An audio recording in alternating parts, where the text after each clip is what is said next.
I have my butter beer. I'm all ready to go. So welcome to the Protego Foundation Book Club. This is our third book club in the series. We're going to be focusing on all of the creatures in Prisoner of Azkaban. It's a pretty heavy one with care of magical creatures being introduced. So a little bit about the Protego Foundation for everyone watching. In case you don't know, we're a group of activists empowering all magical people to get active for animals. We're a 501c3 nonprofit organization. And our goal is basically to make the Harry Potter fandom a more compassionate place for all beings, regardless of their species, size, or magical ability. All right, let's get started.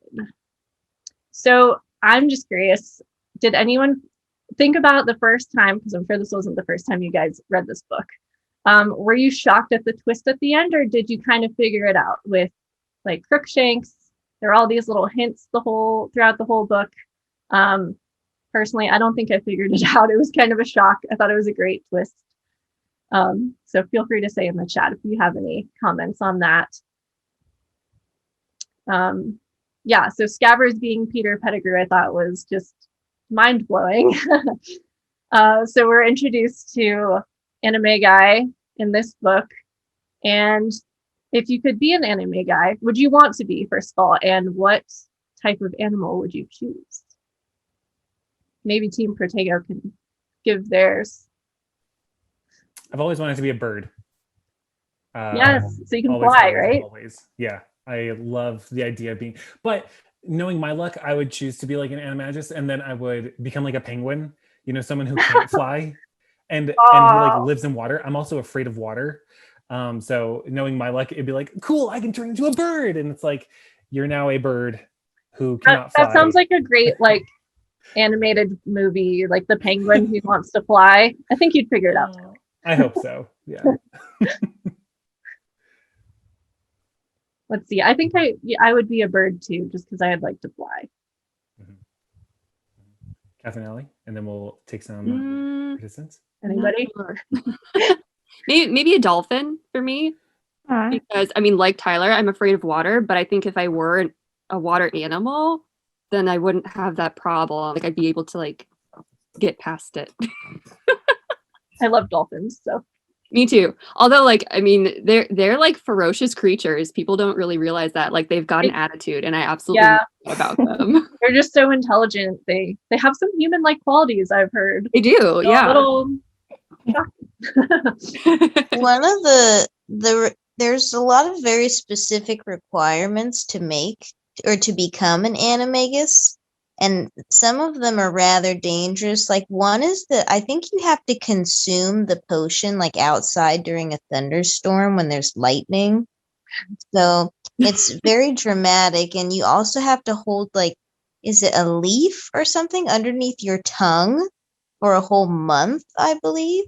Yeah. So it's not an easy process. And typically your Animagus form is whatever your Patronus is. So I feel like depending on what my Patronus would be, maybe then I would decide if I would want to actually become that animal based on what it was. That's a good point. Oh, and for anyone who doesn't know the context of what she just talked about, or what Kay just talked about, the like post-book canon on Pottermore kind of explains more about how to become an Animagus. Yeah, it's super. So if you don't remember reading those in the book, don't worry, you didn't miss anything. That was post-book type stuff. I forgot all about it. I mean, I like research this stuff every week for my club, so I forget what's in the books and what was added after. Do y'all consider that canon though? What goes on Pottermore? What was added afterwards? Do you not? I mean, not everything. Hold on, but like certain fans aren't going to know. No. Let's get through I'm not talking Animagus about like first, and then we'll go to canon. We'll go to canon discussion. Allie, let's go you, and then Molly. Sure. I was just gonna say probably a bird of some sort as well. I don't know why like Raven keeps jumping in my head. I think because I read a fanfic once where Draco's Patronus and was a raven, and I don't know. I think that's just in my head now because you all know me. So yeah. Molly, go ahead. Yeah. So I guess it depends on like how we're saying what your animagus is. If we're saying like by choice, I would be like some kind of fish, something like some aquatic animal, because I think it'd be super cool because I love the water. Love the water. Would love to live in the water. If we're going by what our Patronus is, then I would be a zebra. But if it's just like, what would I want to do? Because I think it'd be cool. Yeah, it would be like, I don't know, maybe like a puffer fish or something, like some kind of like weird deep sea creature. I like I could it. like explore Those the are so depths. unique. Both Yeah. of those. Yeah, my Patronus is a badger, which makes me question whether I'm supposed to be in Ravenclaw or not. But yeah, I always thought that was interesting. I would hate to be my Patronus. My Patronus is a stout or a stout. They're like a cousin to the weasel or like a ferret-looking creature. I would be so disappointed if I'm like, yeah, here I go. I'm going to turn into an animal, and then of course the whole idea of abilities comes into question as well. Like, I think a lot of people would choose to be a certain animal that they feel like would be able to do certain things that we can't do as humans. You know, I know that we've thrown around bird a lot, and I know for me personally, it's because we could, you'd be able to fly. I think the idea of like aquatic animals as well, going down into like the ocean or like the Black Lake and that kind of thing. But then there's also the idea of like random animals who you would be like yeah, like Molly, if you did have to turn into a zebra as an animagus, like you can't blend in. You can't be like walking secretly around the Hogwarts ground as a zebra, you know? True. Good point. Did you want to talk any more about that canon topic, Tyler, or do you think that is dangerous? No, I think it's a good one. And Kay, I appreciate you bringing that up because it is, there is something that is, like we said, we wouldn't know how to turn into an animagus if we didn't have like this post-canon thing or this post-Potter thing. I think everything on Pottermore that is written from Joe is canon. That's just me. That's me. I know that we can get into like the different levels of like first level or first, second, and third level canon, but I don't know. I'd like to open that up and get kind of everybody else's thoughts as well. So feel free to raise your hand and jump in, and I can unmute you.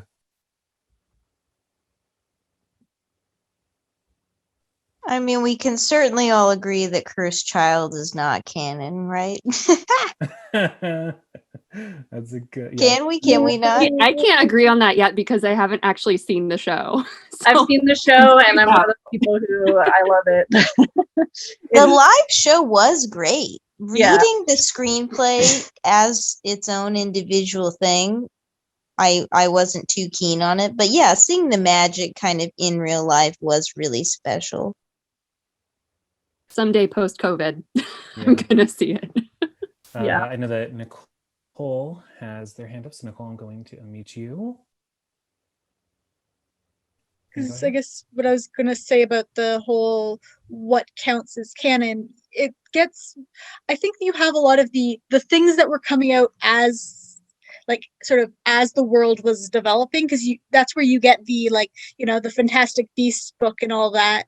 And like, those are things that are specifically referenced like in the world and then came out, and there's kind of built upon things that we know for sure, versus you have other things like the Fantastic Beasts movies that when you look at those are still definitively in the same world, but a lot of the things that they do kind of not necessarily contradict things that pre-existed, but don't necessarily mesh as neatly as one might expect them to. And you have, yes, there's a lot of sort of retconning.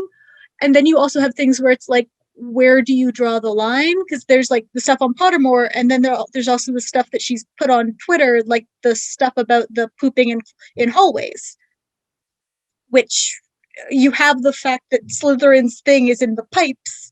So pooping in hallways seems weird, and like, let's just So you hit a lot of things like that. Like, I don't want to have pooping in hallways as part of my Harry Potter canon. I'd like to just pretend that, like, you know, I mean, they had bathrooms in Roman times. I'm pretty sure they could have sorted that out without hallway pooping. So there's a lot of things like that where it's just kind of like a lot of the stuff that just came out as kind of more, here are facts about things, don't necessarily make sense with the world that exists. And yeah, Kay, basically what happened is she basically came out with a whole thing. People were upset about the whole fact that, hey, indoor plumbing wasn't a thing, so why would Slytherin's monster be in pipes? And then she went, oh yes, there were not bathrooms then. People just dropped trowel in the hallway and then vanished the poop away. Which you then get into the fact that's like a 6th year spell, so like what did everyone under 15 do? But yeah, so there's like things like that where it's just kind of like, I don't want that. And that adds nothing. Let's pretend it didn't. Yeah. Yeah. I'm just watching Tyler and Catherine like laughing. Because it's so funny. Like, I think. Oh, no, you go, Allie. Yeah. No, I was gonna say. I mean, I was gonna steer away from. I mean, we can go back to that conversation about this new addition to canon if we want to have it or not. But I think that, I don't know, we've talked a lot about what we want to be canon and what we don't want to be canon, like especially with everything, you know, surrounding last summer and with JKR and, you know, her opinions on everything. But I think that's the beauty of these books, is that we can take these and I probably said the same phrase each time, but kind of use them as like a framework or an outline, and then sort of apply it to what we want to do. Like, these books aren't about animals, but we're all here looking at them talking about animals. So for us, we can find like bits of canon, or at least like maybe head canon, and just kind of and choose the parts that we want to keep and not, and for the books, but then also, I don't know, and that might be argued, and you know, you can't pick some things and leave out other things in a fandom, but I think we can. I think that's like allowed in, as fans, like we have the right to do that, at least in my opinion. So I pick and choose what I want. I see that Nick has his hand up, so we're going to unmute you, Nick, and love to get your thoughts. And go for it. Great. Thanks. And first, this is my first time joining, so thanks all for welcoming me in. I want to agree with Allie there that in light of JKR's recent comments, and you know, it's been going on for a while, that I think it behooves us as a fandom to pick and choose, especially through her later comments, and that we shouldn't be bounded by an authority when it comes to exploring kind of the ramifications of these books, which is really where their power is now. So that, you know, we can all agree on the text of the 7 books, but that we don't need to have any appeals to authority beyond that of, oh, well, on Pottermore, she said this, therefore you can't think this way, or that's wrong. I think that really limits what we can do as a fandom, and it's much more productive to use these more as guides than anything else. Yeah, really good points. I see that, Hannah, you have your hand up, so we're going to unmute you and get your thoughts as well. Yeah, so this is actually a subject that I kind of deal with a lot. So I started a Bookstagram this year as like a little reward to myself for reaching my reading goal. It's actually named after one of the chapters in this book. It's called Tales and Tea Leaves instead of Talons and Tea Leaves, because I like to read books and drink tea. But on like in the Bookstagram community, like it's like a really polarizing thing. Like there are some accounts that are like dedicated to Harry Potter, or just like have like weekly content about Harry Potter. And then there's this other side where they're like, you should be ashamed of the fact that you like Harry Potter. And like, if you like it, you're saying that you agree with this. And like, luckily it is a very, like, it's a great community, especially for existing on the internet. But so I've like said my piece to people before, but I've just always kind of functioned under the thought of like, that was my childhood. Like I remember my like first like memory of reading the books was when I was in 2nd grade, and like my older brother brought them home. So like it really has been with me through so much. And so I always say like, as horrible as what she said is, like, I live my life like a supportive person.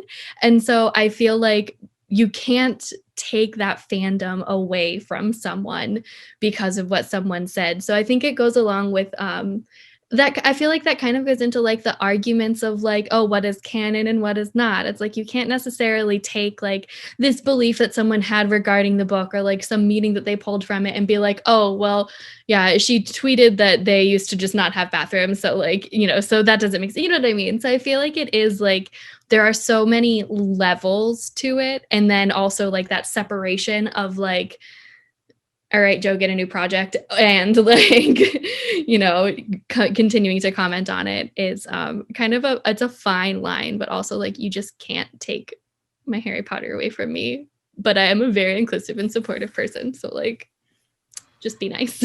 Yeah, I mean, obviously, we're all still here talking about Harry Potter, and our entire organization is based on it, so we're definitely right there with you.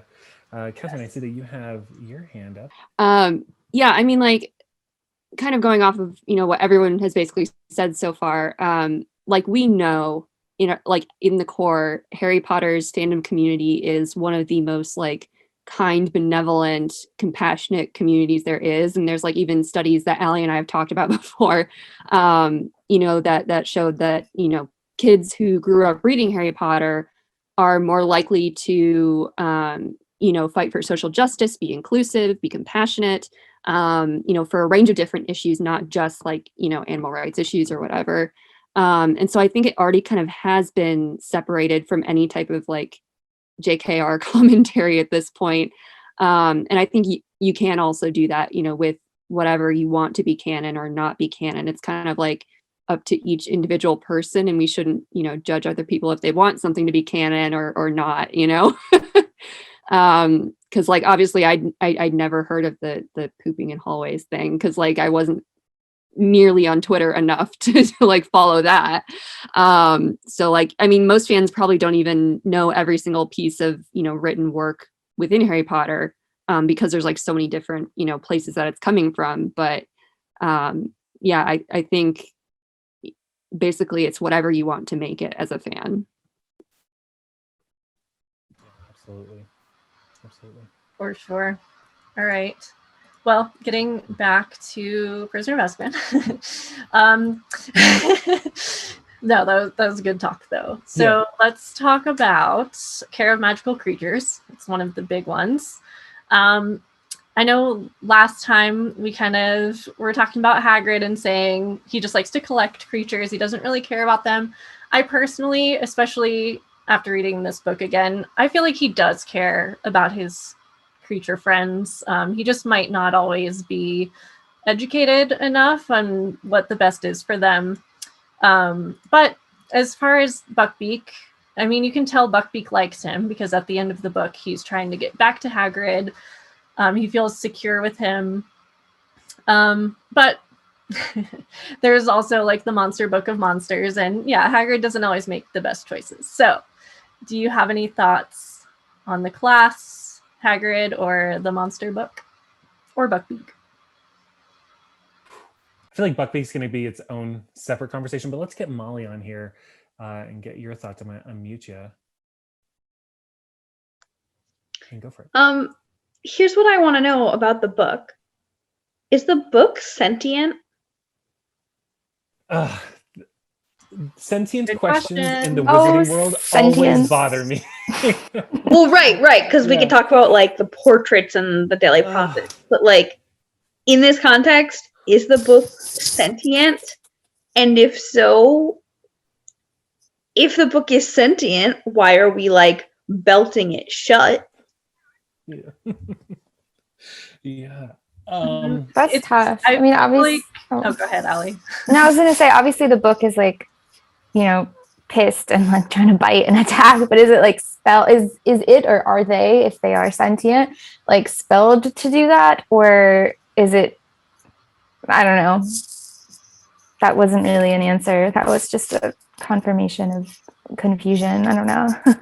I would like some more just like background information of how they came about. Yeah, I think that would help, because what if they're creatures that happen to be shaped like books, and maybe a wizard decided to write in one, and then maybe they bred them or something. We can really just speculate at this point, but they do behave as if they're creatures. Catherine, let's get your thoughts here. I see your hand is up.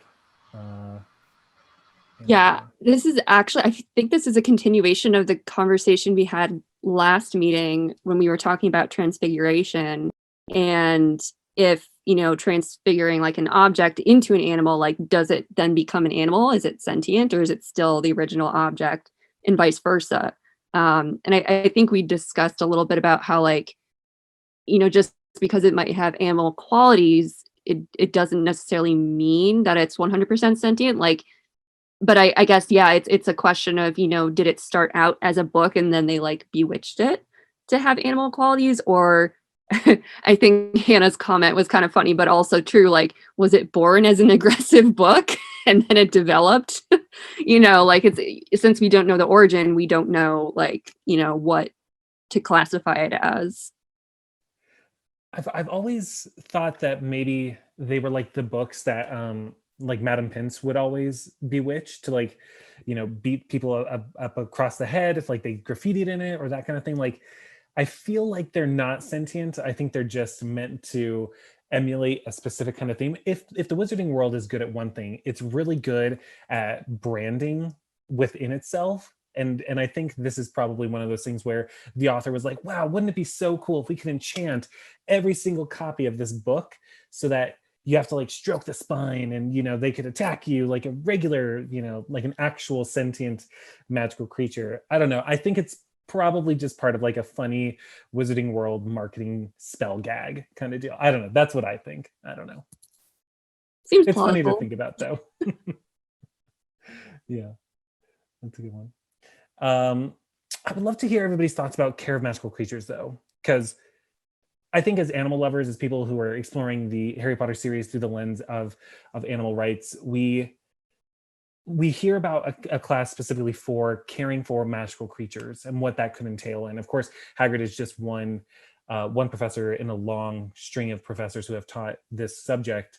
But I would love to get everybody's thoughts on care of magical creatures. Is it kind to animals? Is it good to teach students of Hogwarts about how to be kind to animals? Do we learn that? Nicole, I see your hand is up. Let's jump to you first. I'm going to unmute you. And go for it. I think it's sort of, there's two parts to it. There's how it's being taught, particularly by Hagrid, and then there's also conceptually, because conceptually it's great to have a class where, like, hey, here are all of these like creatures that exist in the world that, because of like things like the Statute of Secrecy, are our responsibility to take care of, because of the fact that we also, like, we, you know, for better or worse, we have to make sure they stay hidden, but in that we also have to make sure that they're alive and safe, and here's how you take care of them, here's what they need, and here's what to do when you come across them. Whereas there are certain points where Hagrid can be a little bit more more showing off, here are the like big flashy creatures, where it's kind of more showing off their flash rather than here's how you take care of them. Because like you know, this is the bit of the me referencing like other book, like the other bits of it, but like there's notes in the like Fantastic Beasts specifically about like hippogriffs and all that, and it's one of the ones where in the old version where they had the notes from Harry and Ron scribbled in the margins, it's one of the ones that has like little notes scribbled around it about how, oh, has Hagrid read this book about the some of the notes it has for the care of magic, about how to take care of a hippogriff. So you hit ones like that where, like, obviously conceptually it's a wonderful thing to have like a class specifically dedicated to, here are the wonderful animals that exist in our world that you wouldn't have heard about otherwise. But Hagrid's not always the best at showing it off in a practical way. Yeah, that's a very good point. Anna, I see that your hand is up too. We'll jump on over to you and go for it. Awesome. Yeah, Nicole, I think that like I resonate so much with everything that you said. Like it was so well put. And I definitely agree. And I think that this is one of those subjects that like to reference Goblet of Fire, like in Goblet of Fire, you learn that in Durmstrang, they actually teach the students the dark arts. But at Hogwarts, they teach you defense against the dark arts, in which you learn conceptually about what the dark arts are and how to protect yourself. So I think that, yeah, you should absolutely be learning about these magical creatures. And you said it so well, Nicole, like it's the wizarding community's responsibility to take care of them. So yes, important. But yeah, I think it's not always gone about in the right way. I think the concept's super important.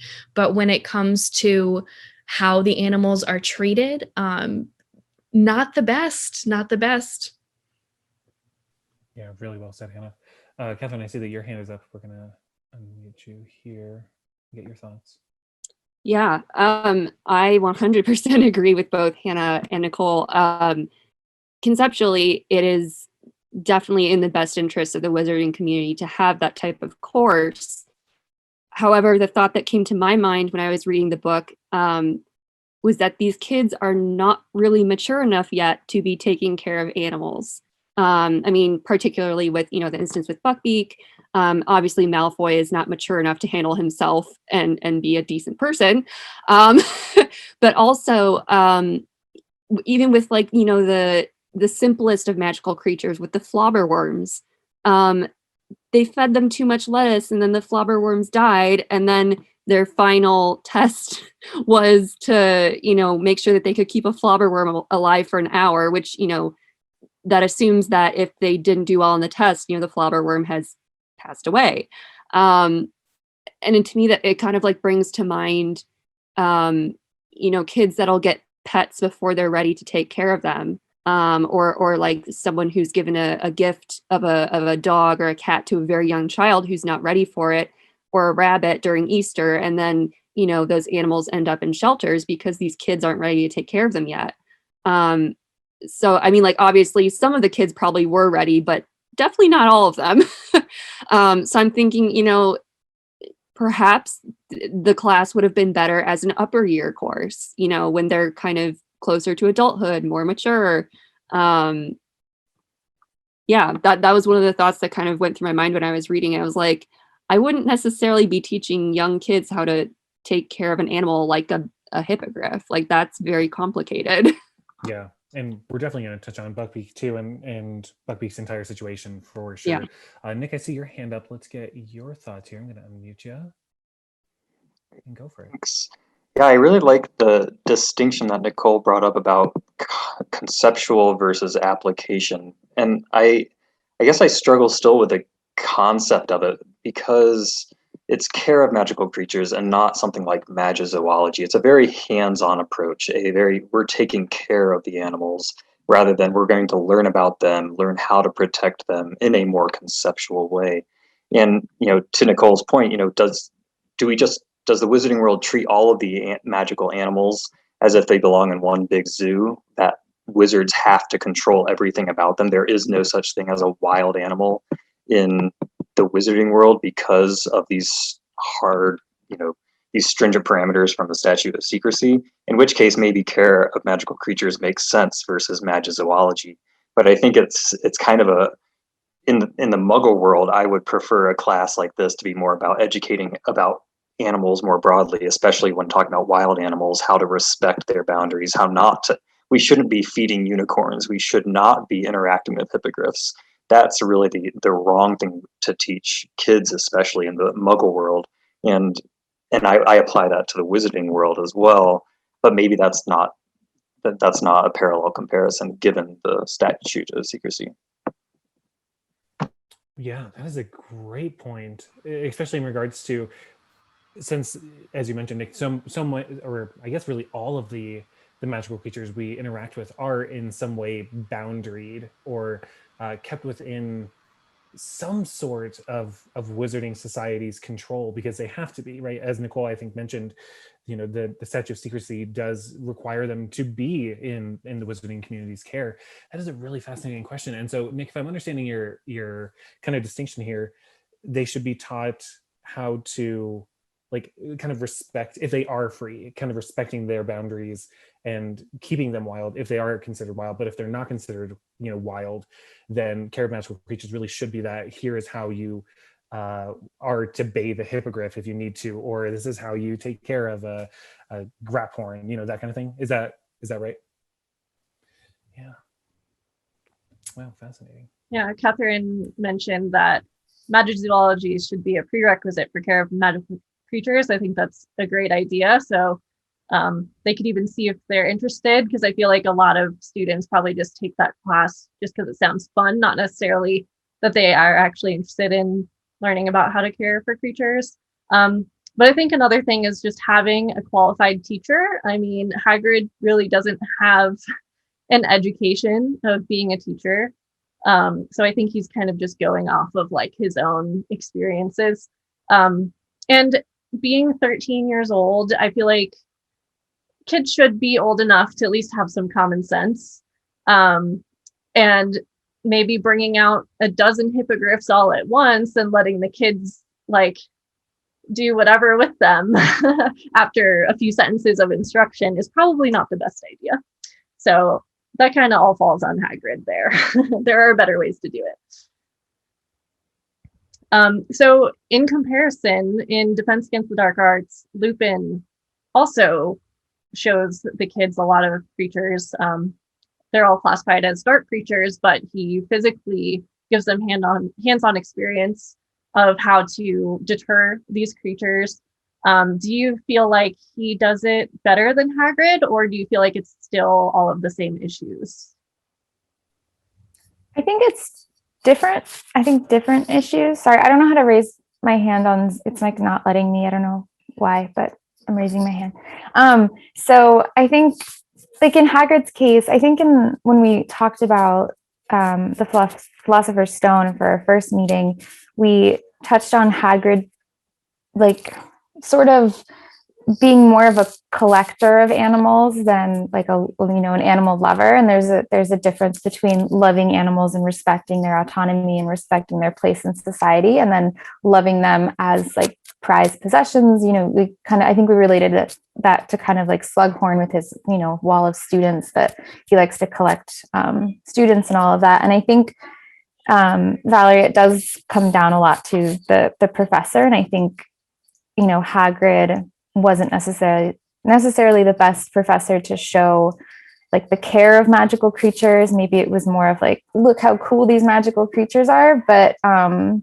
then in the case of Professor Lupin, he was a lot more, I guess, academic and more, I think, again, different issues. I don't think it was necessarily better because these animals were still, in isolation and in cages and not in their natural environments, but it was more of he saw it from more of like an analytical sort of, this is what the creatures are like, versus, Hagrid thinking that certain creatures were cuddly and I forget exactly what, but Ron, I remember in one scene, I don't know, just, talking about how Hagrid didn't quite get that the animals were like dangerous creatures or whatever. He just thought they were like cuddly and everything. And versus Lupin, who understood but still didn't give the animals their like what they needed, I think, and their individual like requirements for that.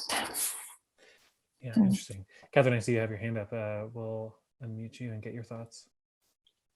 Yeah, so I actually do not quite understand Lupin's whole like syllabus and agenda for Defense Against the Dark Arts, because to me it almost seemed more like defeat of magical creatures, the class.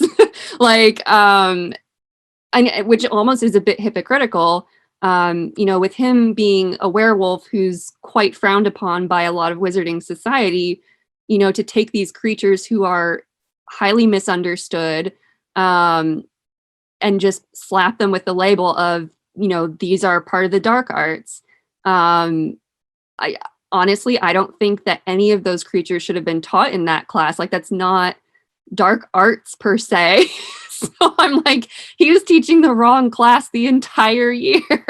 And all the kids are like, this is the best teacher we've ever had for defense against the dark arts. And I'm like, but he's not teaching you defense against the dark arts. Like, it's just, it was so weird to me. And I mean, we kind of do that in the Muggle world too, where, you know, there are certain animals, like I'll suggest pit bulls as one, where society is like, oh, they're horrible, they're bad, we must protect our children from them. And then, you know, you got all these laws saying that they can't be kept in you know, certain cities or whatever.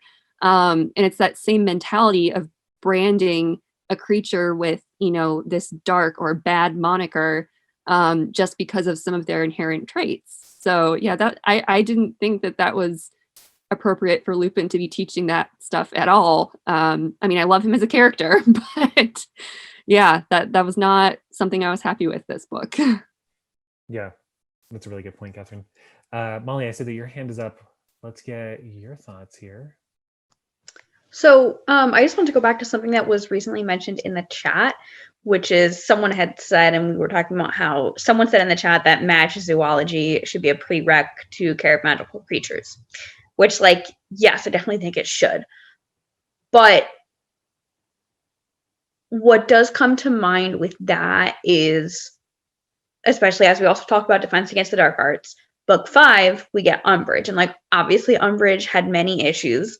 But one thing that they all hated about Umbridge was that she wasn't teaching them anything practical. She was teaching them the theory, which, like, frankly, they don't seem to have learned any kind of theory from any of the defense teachers before that. And I guess my theoretical fear is, like, nobody would want to take magizoology. They would want to take care of magical creatures where they could actually meet the animals. And if it was like all of a sudden in 2021, there was a rule that you had to take 2 years of magizoology before you could take care of magical creatures, I feel like people would be like rioting. Like, they would complain. They would be like, well, why do we have to do this? Like, theory is boring. Like, they all complain about the theory classes, like history of magic as well, you know? I'm definitely that nerd that was like, when I hear history of magic and some of the like subjects taught in the class, I'm like, oh, I would love to sit in on that class. Right. But that's a really good point about the theory thing. Is there a way that maybe magizoology could have been like a kind of like you're trekking through the forbidden forest and like secretly trying to like see a unicorn or something? Like, could that have been a thing?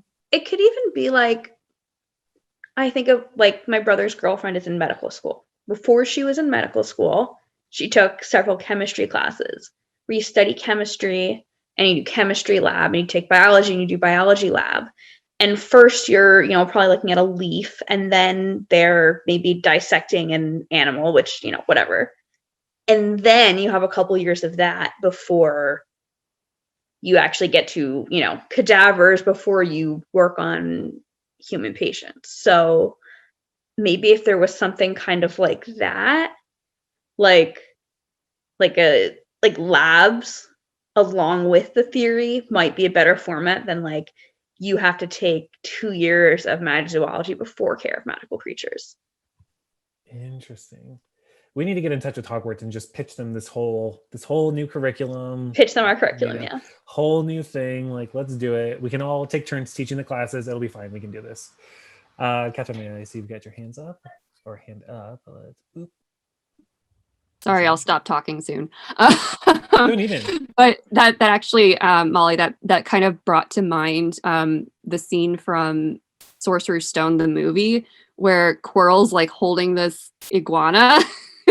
And actually that would have been a great like combination between like what you were saying, like, you know, the theory and then having a lab. Like, they could have an expert, you know, who introduces an animal per se, but not necessarily have the kids be so hands-on with it at first, like, and have that be, you know, later in care of magical creatures. Like, there's definitely a more responsible track that they could have taken than all of a sudden throwing hippogriffs at them and being like, have at it. Yeah, absolutely. And I do like Nick's comment in the chat about the human centric Yes. kind of thing. That was very, very good. Ali, I'm sure you, as somebody who's like studying all of this, has a lot to say about that very subject. Yeah, that was actually, I was trying to get in on that because I wanted to, I started typing it out, but then I had too much to say. So, but yeah, Nick's comment on that is really important to look at because everything, even, you know, in the Muggle world, we also classify animals based on either what they provide to humans, what they don't provide to humans, how we are, like how we associate with them, whether they're dangerous to us or not. And it's just interesting to see that parallel in, you know, in the wizarding world and see how Nick said, so care of magical creatures equals good creatures and defense against the dark arts is bad creatures, because and just how there are good creatures and bad creatures, but all of that does have to do with how they interact with the wizards. And yeah, very human centric anthropomorph, or not what am I saying? The word I'm looking for, it just totally slipped my mind, but anthropocentrism. Yeah. And so just placing us at the center of that always. So Great insight, Nick. All right, so kind of going off of Defense Against the Dark Arts, I know there was a Protego cast episode where we talked about Boggarts. It was a while back, so I don't remember what all was said, but I'm wondering if they enjoy shape-shifting, like if they enjoy being used in the class or if they have any particular feelings about it. But another thing that I noticed is that nearly all of the students, their worst fear was an animal of some sort, whether it was a snake, spider, you know, even mummies, just sort of non-human things, creatures.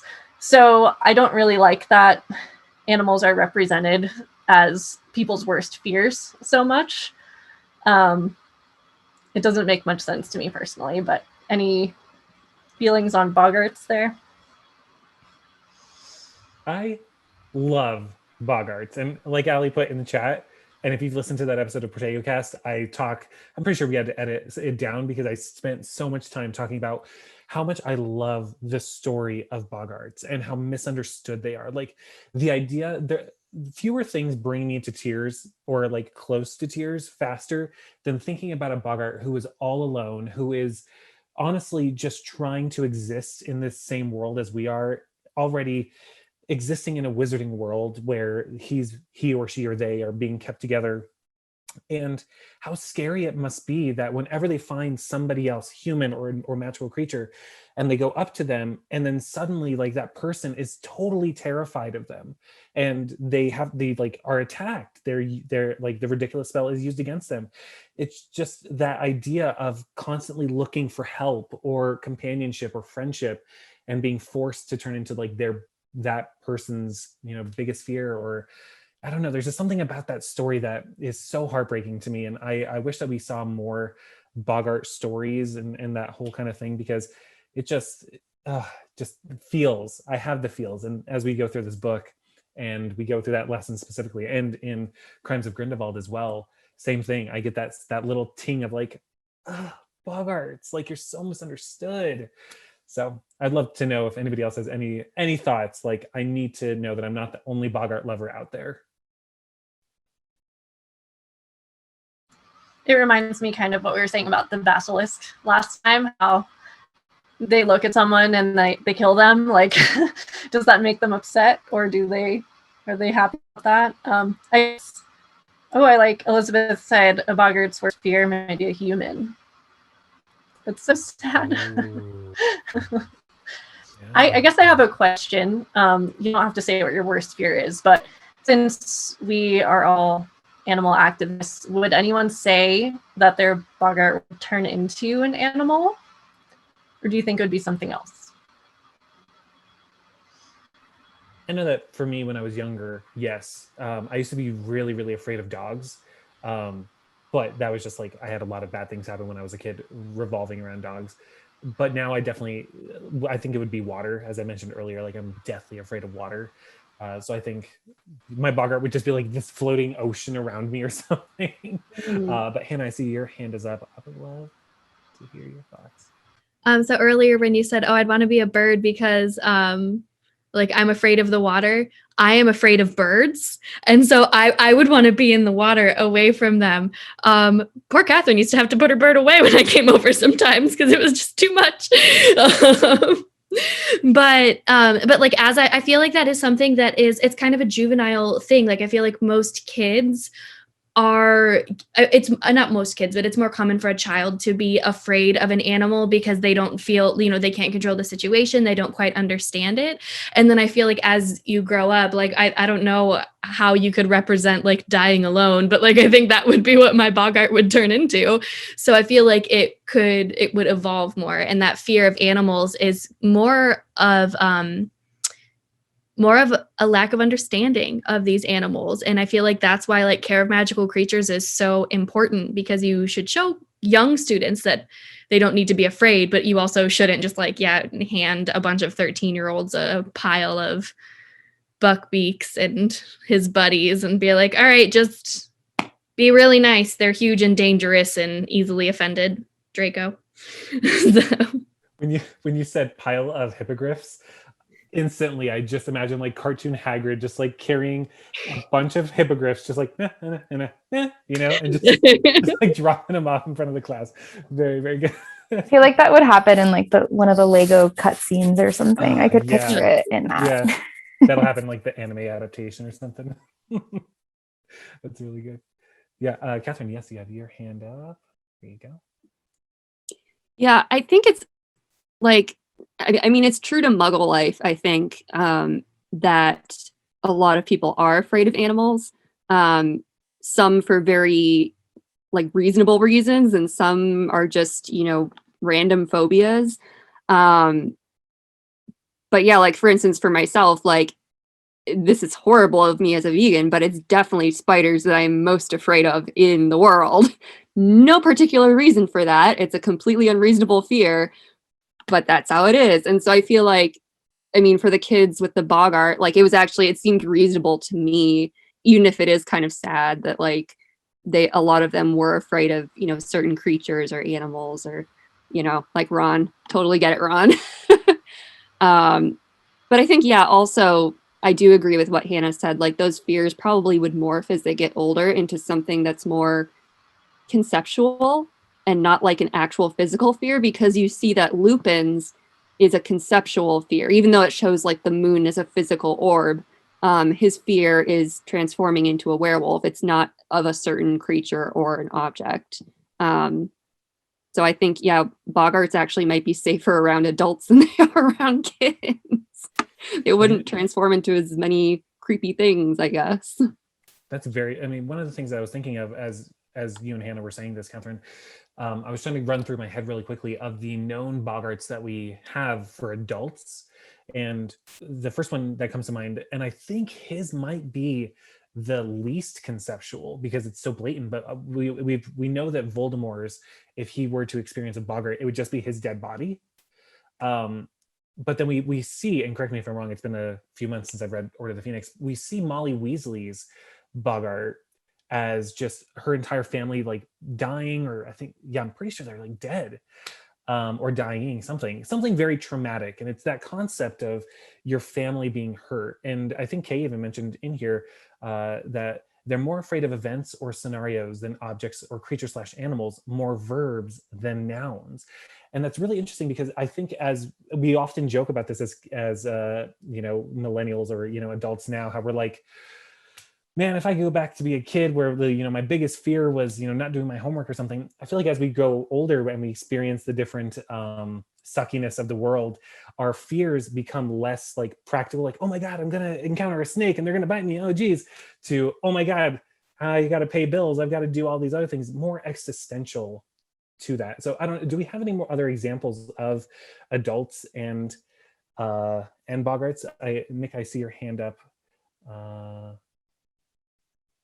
Yeah, go ahead. I don't have another example, so if somebody wants to jump in with those, but in the meantime, it makes me think of, are even kids who are afraid of snakes, or adults who have a phobia of spiders, I'm not sure if it's and it's been touched on here already, but it's not really the snake that they're afraid of. It's being bitten. It's being killed. It's kind of like what Dumbledore says about death and darkness. Of it's the unknown we fear when we look upon them, not the thing itself.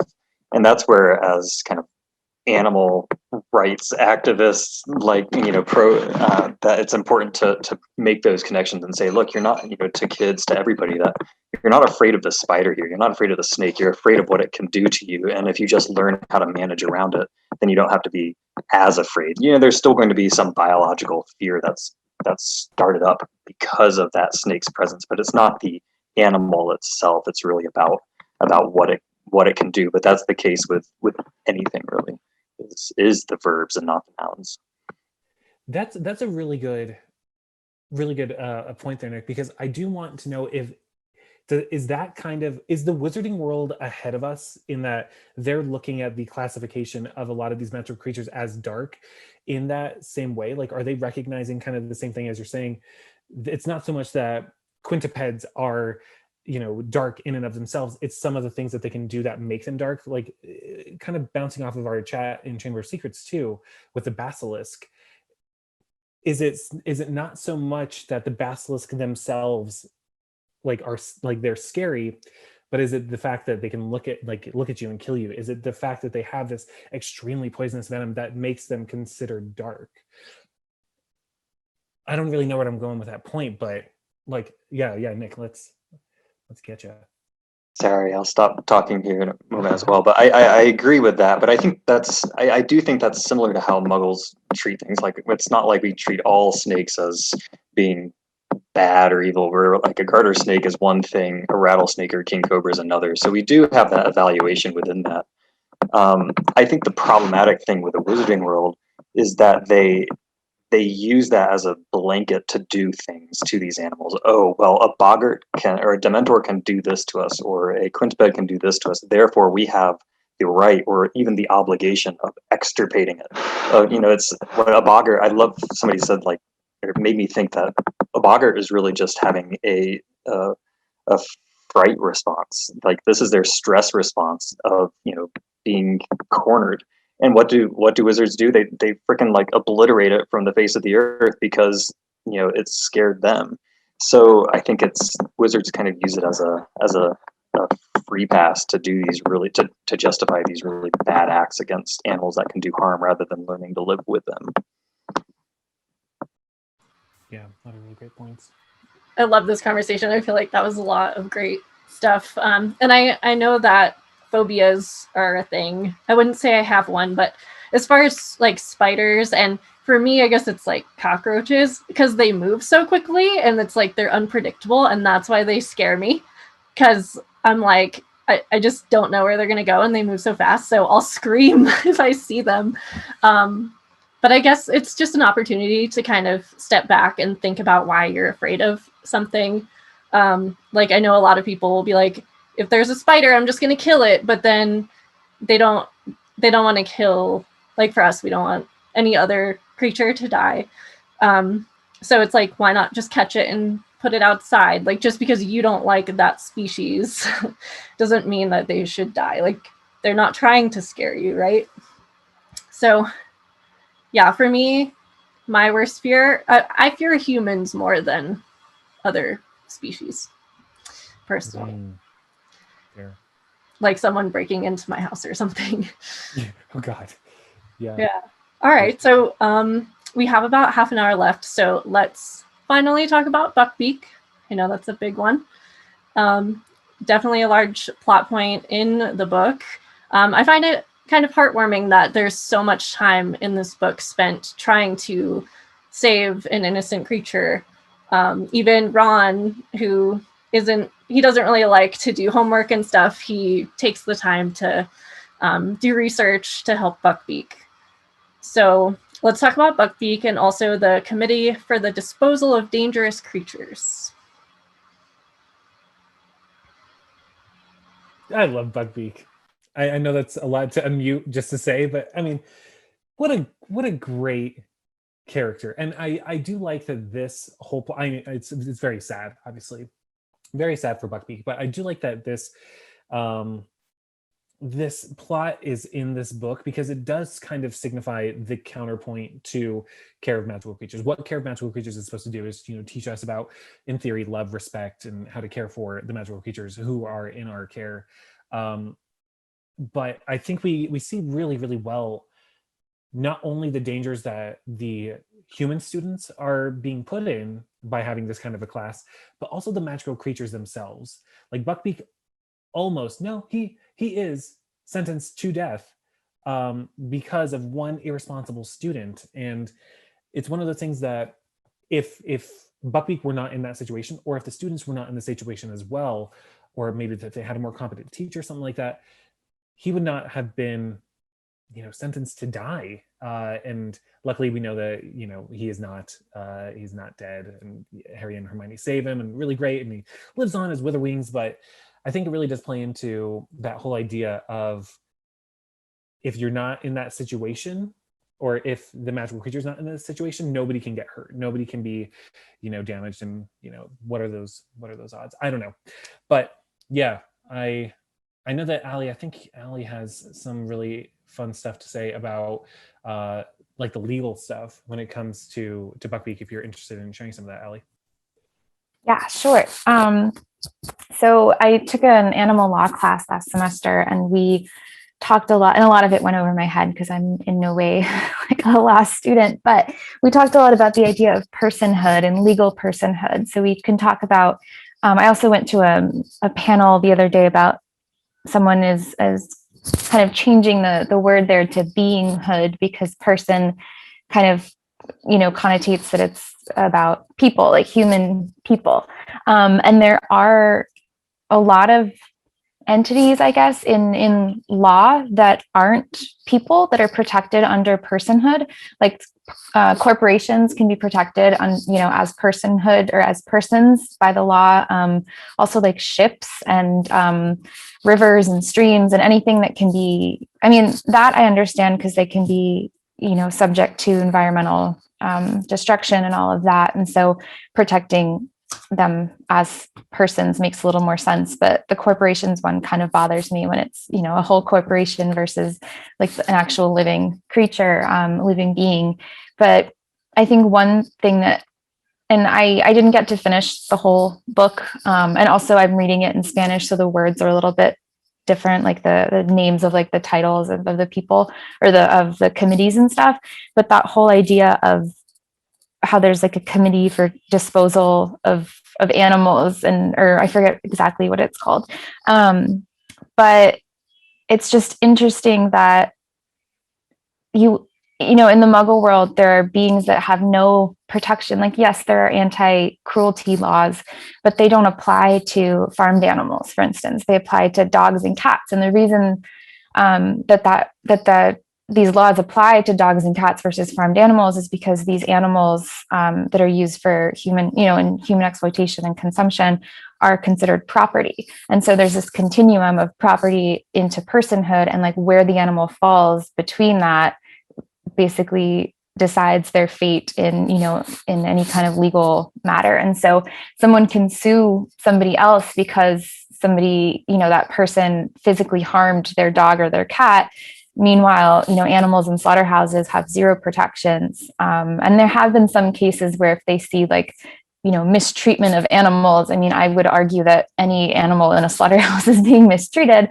But there have been some cases that are brought up that way. But most of those are due to the fact that these animals are seen as somebody's property. So if I go into a slaughterhouse and like kill a cow who was not destined to be, but rather brought into this world specifically by humans to be killed, then I could be arrested because I've destroyed someone's property versus because I've hurt this animal's life. And that doesn't really have to do with like Buckbeak, I guess, but just the fact that he didn't have any rights as a legal being, even though he was, I don't know if he was considered property of Hagrid's, or like if like legally, for instance, Fang, Hagrid's dog, if somebody went and tried to execute Fang, how that would work, versus Buckbeak, because I don't know that, but those are a lot of thoughts.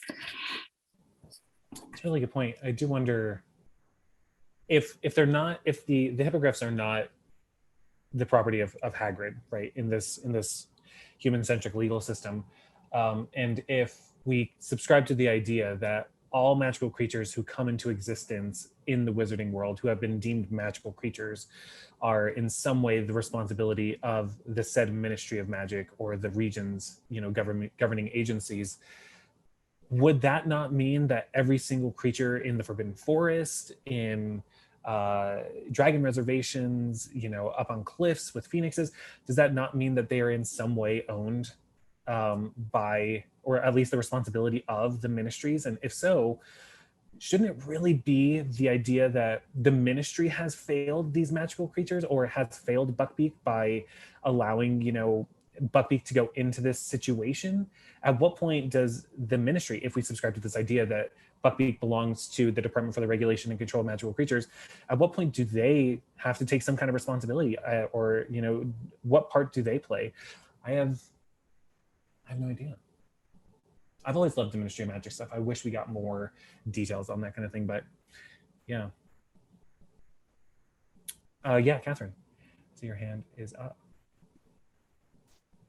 The whole situation with Buckbeak, again, reminds me of the situation in the Muggle world with different bully breeds, like pit bulls, and how, if they react the way Buckbeak did in a defensive manner, it's automatically assumed that it's the animal's fault and they must be put down, rather than maybe someone did something to them and they were, reacting in self-defense.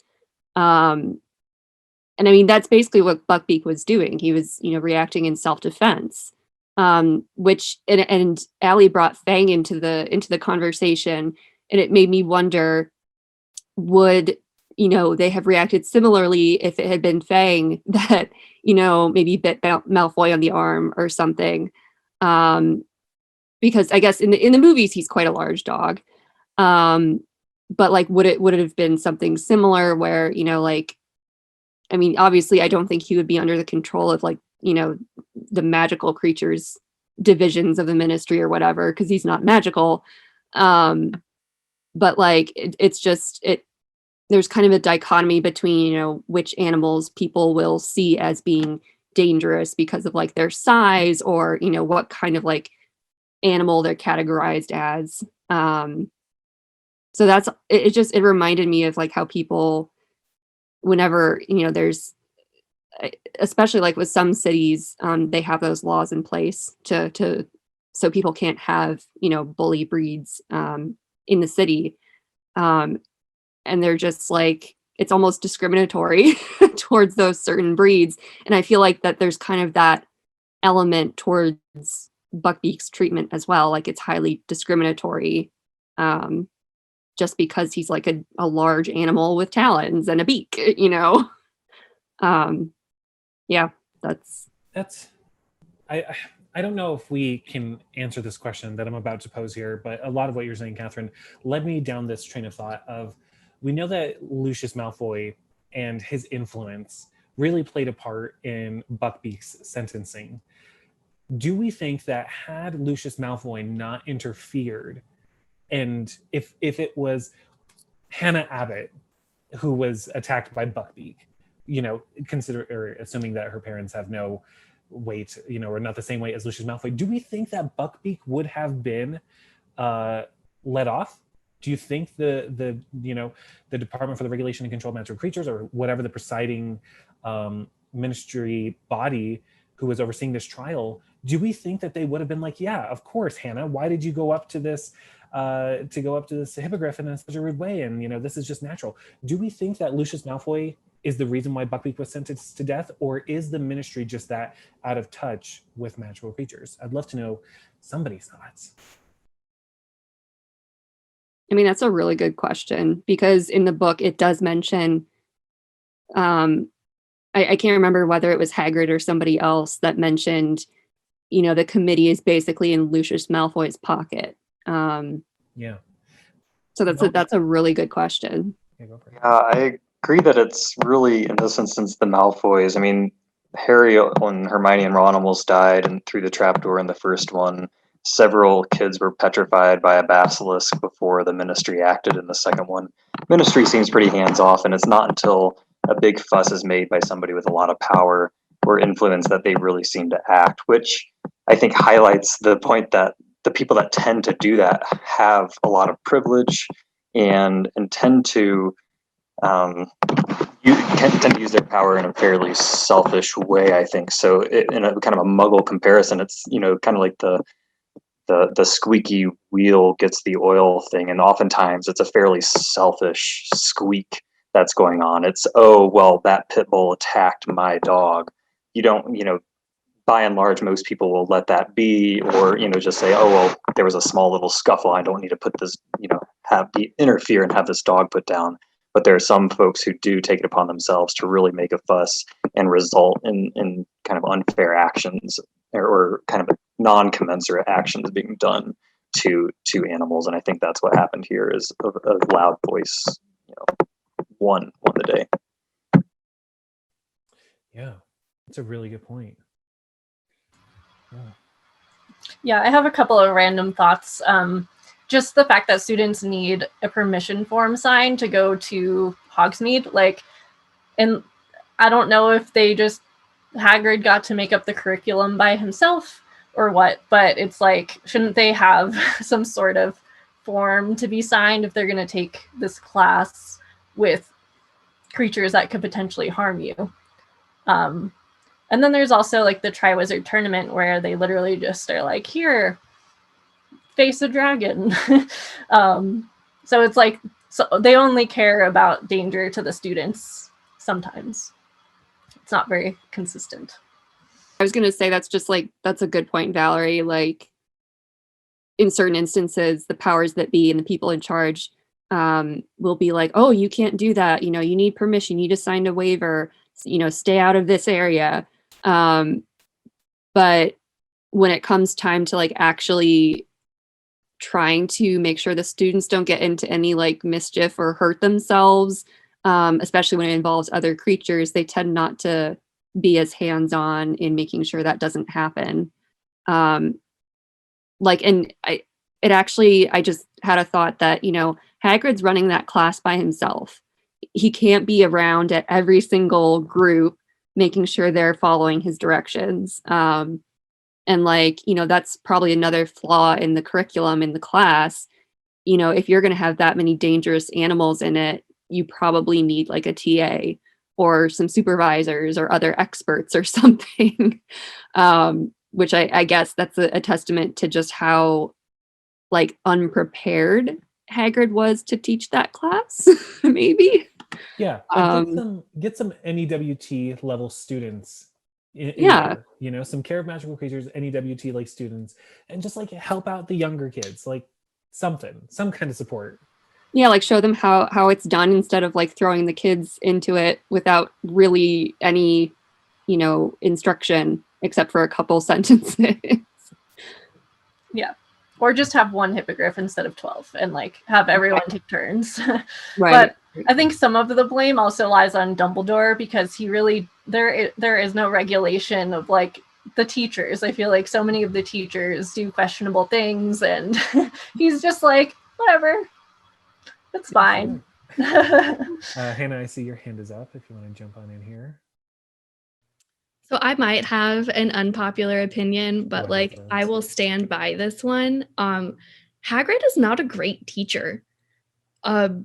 He just, as much as he loves the magical creatures, he doesn't quite understand how to formulate a lesson. This is something I've run into a lot. So I'm a music teacher, but I'm a contracted music teacher. So sometimes I teach in schools.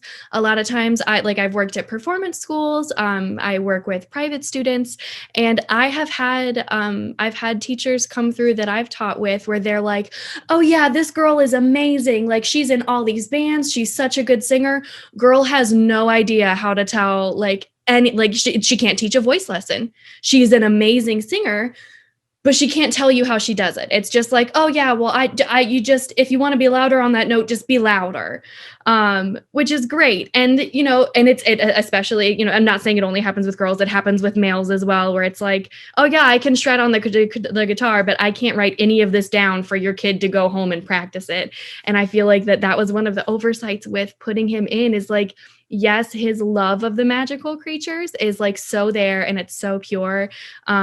But he doesn't construct his classes very well. And I feel like it affects the students. You even see it when like a different teacher comes in, everyone is like so interested. And I'm sorry, I'm in 2 book clubs right now. And one was for this one and we're reading Goblet of Fire in the next. So I might be like switching around which ones, but it's like, you know, you can see it when they get the chance to see another teacher. They're like, oh wow, like this lesson, I really learned a lot this lesson. And I feel like that is kind of the detriment of Care of Magical Creatures when Hagrid is teaching it. Yeah, it's like, I love eating food, but that doesn't mean I should be teaching a cooking class. Yes. You Yeah. know? Like, I'm like, yeah, I love this food. Don't know how to make it though. Go off, But like kids. so good. Yeah. That's a good point. Yeah. All right. Well, we're almost at an hour and a half. Does anyone, I know there, like usual, there's plenty of things we did not get to touch on. Anything else big that stood out to anyone that they just need to get off their chest before we end?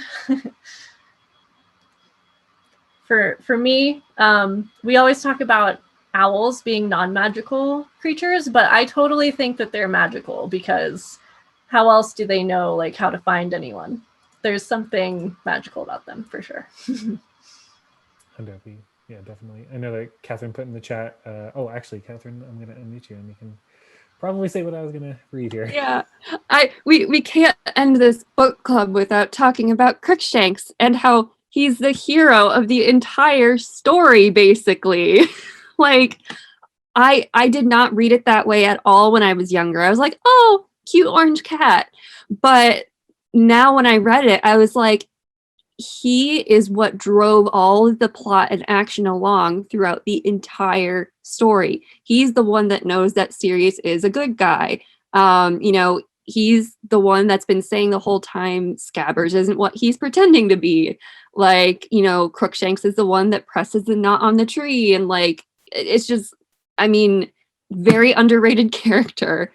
And I love the arc, how like by the end Ron really likes Crookshanks, like, and I think it was he showed him Pigwidgeon, the little, you know, owl that Sirius ended up sending, and he was like asking Crookshanks' opinion on this owl.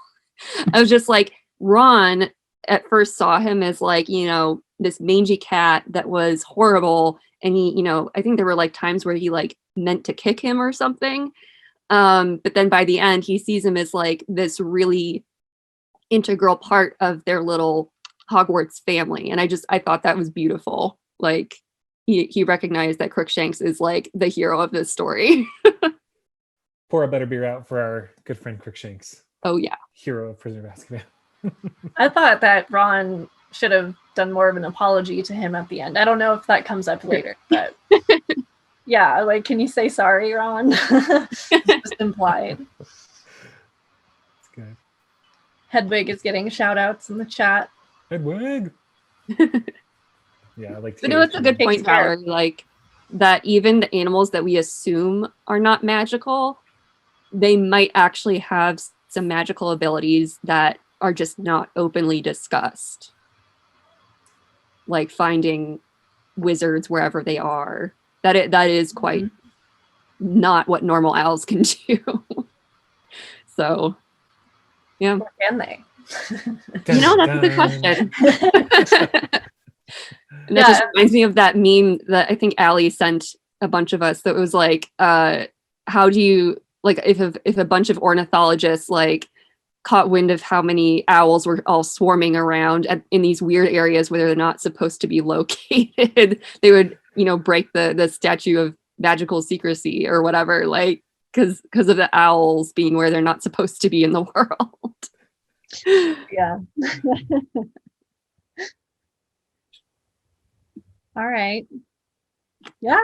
Okay. I think those are the main things. We didn't talk about funny, like magical menagerie being questionable, but Magical menagerie. we can always Tyler, you want to go for it? I love the magical menagerie. You love magical menagerie. At least at Universal Orlando. Yeah. We'll all take a giant team, like a giant Protego Foundation Book Club. That's how we'll end it. We'll all go to Universal Orlando. It'll be tight. I'll be there. Yeah, Post we'll all COVID. hang. I know. I see Hannah's very jazzed. Let's go. Yeah. On that magical menagerie thing, I don't know if anyone else here reads fan fiction to the degree that I do, but I have found that and maybe I just like seek out these particular fan fictions, but so many of the ones that I read have the characters as like an animal healer, or having a sanctuary, or the magical menagerie. They say like, we're going to go adopt an animal. And I feel like the fans want this conversation. Like they want what we're doing. They want to see more like animal rights in the wizarding world. And I just think that's a really cool thing. And I don't know if I don't have like names of anything, but if anybody's interested in reading particular fanfics where characters are animal healers and or sanctuary managers or whatever, let me know and I will find them for you, because they're out there. Let's make that a blog on the Protego Foundation site. Just Allie's like animal friendly fanfic. I like that. Yeah. No, for sure. They are all dreary, so I hope you all can get by that. But I'm sure we can find some for tastes of every single person. You know? You should just write one, Allie. Yeah. Yes, I may have started one, but that's a topic for another. Yeah. All right. Well, on that note, we do have a book club Discord. If you guys haven't joined yet, if you look on our website on the book club page, there's a link to it, and maybe someone from the team can post the link in the chat right now too. Is that the Slack or do we have a Discord? The Slack channel. Oh, it's a Slack. Sorry, not a Discord. I was so confused for a second. We didn't invite you, Catherine. No. I don't have that link to someone else. I can find it, but yeah, it's on the website if you want to grab it. But and then on that note as well, just a couple of things. This will be up on YouTube in a few days, so you guys can rewatch it if you want to. And we just today we launched our 2021 annual fundraiser. We can put a link to that in the chat as well. There are a lot of great perks, so you guys should definitely check that out. And we are a nonprofit volunteer-run organization, so we do rely on donations. It's not a requirement for being in the book club, but we do appreciate any donations that you want to make. So our next book club session is going to be Wednesday, March 31st, at the same time as today, 8 p.m. Eastern, 5 p.m. Pacific. We're going to talk about Harry Potter and the Goblet of Fire, which is one of my favorites. So I'm excited for that. And I don't remember who's hosting that, but it's not going to be me. So, Catherine. Catherine's hosting. Yeah, Catherine. So if you're sick of me, there you go. So, yeah, so we'll see you next time. Thank you so much.